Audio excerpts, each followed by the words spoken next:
the telltale heart. True, nervous, very, very dreadfully nervous I had been and am, but why will you say that I am mad? The disease had sharpened my senses, not destroyed, not dulled them. Above all was the sense of hearing acute. I heard all things in the heaven and in the earth. I heard many things in hell. How then am I mad? Hearken, and observe how healthily, how calmly I can tell you the whole story. It is impossible to say how first the idea entered my brain, but once conceived, it haunted me day and night. Object there was none. Passion there was none. I loved the old man. He had never wronged me. He had never given me insult. For his gold I had no desire.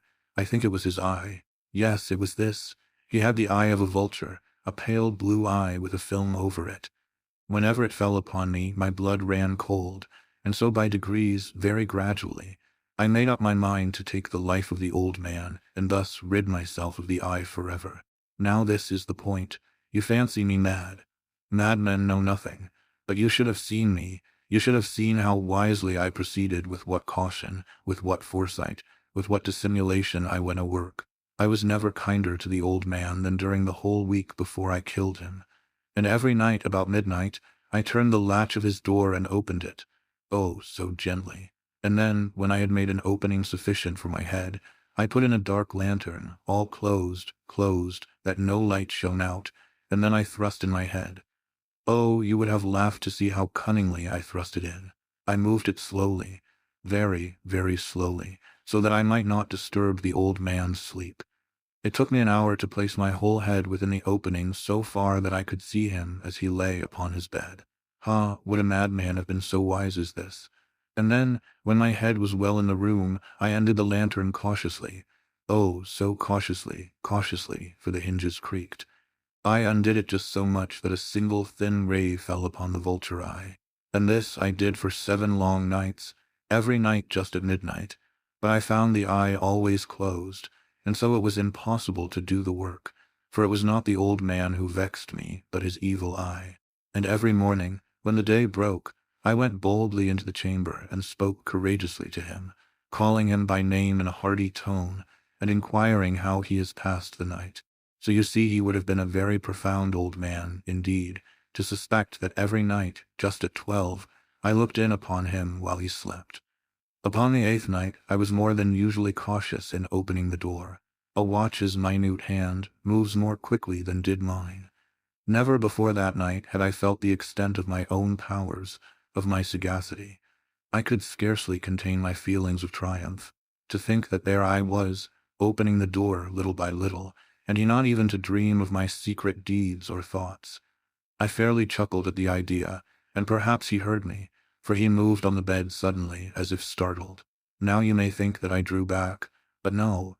His room was as black as pitch with the thick darkness, for the shutters were close fastened, through fear of robbers, and so I knew that he could not see the opening of the door, and I kept pushing it on steadily. I had my head in, and was about to open the lantern, when my thumbs slipped upon the tin fastening, and the old man sprang up in bed, crying out, "Who's there?" I kept quite still and said nothing. For a whole hour I did not move a muscle, and in the meantime I did not hear him lie down. He was still sitting up in the bed listening, just as I have done, night after night, hearkening to the death watches in the wall. Presently I heard a slight groan, and I knew it was the groan of mortal terror. It was not a groan of pain or of grief. Oh, no. It was the low, stifled sound that arises from the bottom of the soul when overcharged with awe. I knew the sound well.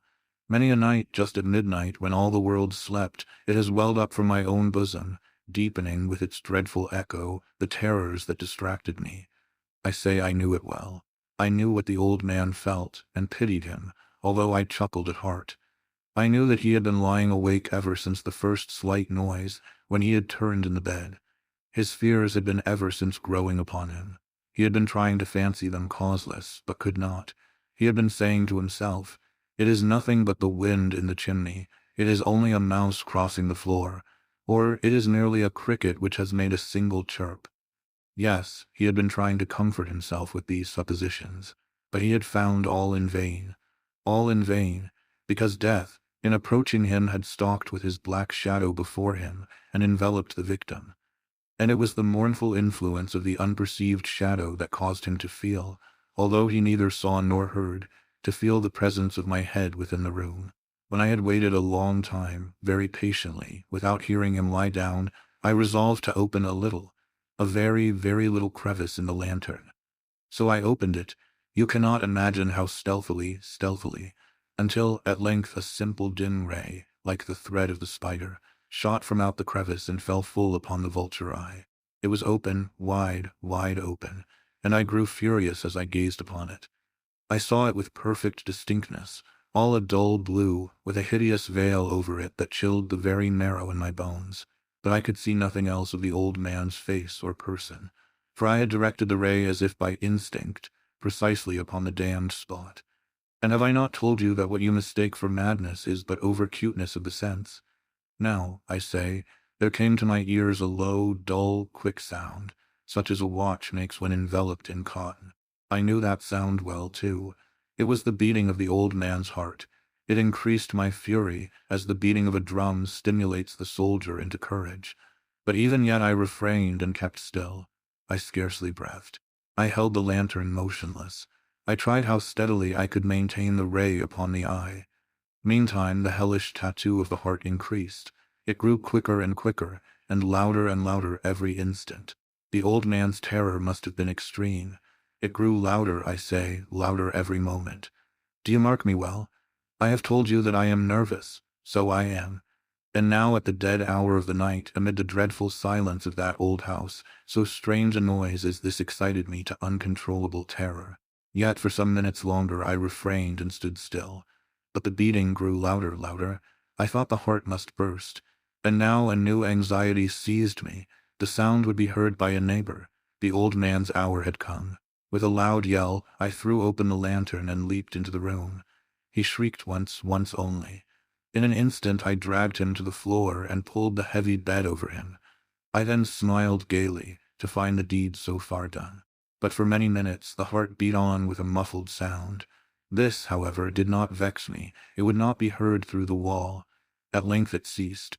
The old man was dead. I removed the bed and examined the corpse. Yes, he was stone dead. I placed my hand upon the heart and held it there many minutes. There was no pulsation. He was stone dead. His eye would trouble me no more. If still you think me mad, you will think so no longer when I describe the wise precautions I took for the concealment of the body. The night waned, and I worked hastily, but in silence. First of all, I dismembered the corpse. I cut off the head and the arms and the legs. I then took up 3 planks from the flooring of the chamber, and deposited all between the scantlings. I then replaced the boards so cleverly, so cunningly, that no human eye, not even his, could have detected anything wrong. There was nothing to wash out, no stain of any kind, no blood spot whatever. I had been too wary for that. A tub had caught all, ha! When I had made an end of these labors, it was 4 o'clock, still dark as midnight. As the bells sounded the hour, there came a knocking at the street door. I went down to open it with a light heart, for what had I now to fear? There entered 3 men, who introduced themselves, with perfect suavity, as officers of the police. A shriek had been heard by a neighbor during the night. Suspicion of foul play had been aroused. Information had been lodged at the police office, and they, the officers, had been deputed to search the premises. I smiled, for what had I to fear? I bade the gentlemen welcome.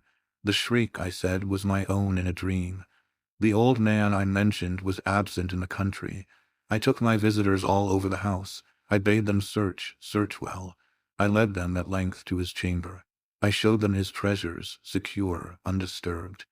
In the enthusiasm of my confidence, I brought chairs into the room, and desired them here to rest from their fatigues, while I myself, in the wild audacity of my perfect triumph, placed my own seat upon the very spot beneath which reposed the corpse of the victim.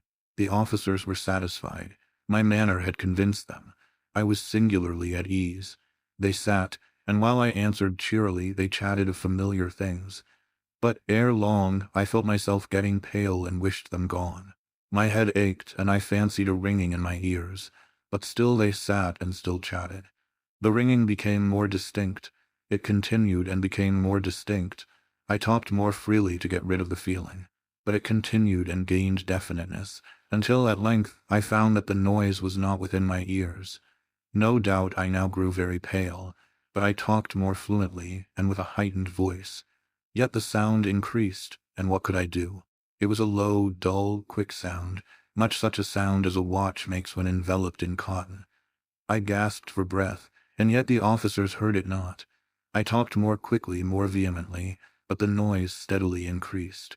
I arose and argued about trifles, in a high key and with violent gesticulations, but the noise steadily increased. Why would they not be gone? I paced the floor to and fro with heavy strides, as if excited to fury by the observations of the men, but the noise steadily increased. Oh God, what could I do? I foamed, I raved, I swore. I swung the chair upon which I had been sitting and grated it upon the boards, but the noise arose over all and continually increased. It grew louder, louder, louder, and still the men chatted pleasantly and smiled. Was it possible they heard not? Almighty God! No, no, they heard, they suspected, they knew, they were making a mockery of my horror. This I thought, and this I think. But anything was better than this agony. Anything was more tolerable than this derision. I could bear those hypocritical smiles no longer. I felt that I must scream or die, and now again. Hark, louder, louder, louder, louder. Villains, I shrieked, dissemble no more, I admit the deed, tear up the planks. Here, here, it is the beating of his hideous heart.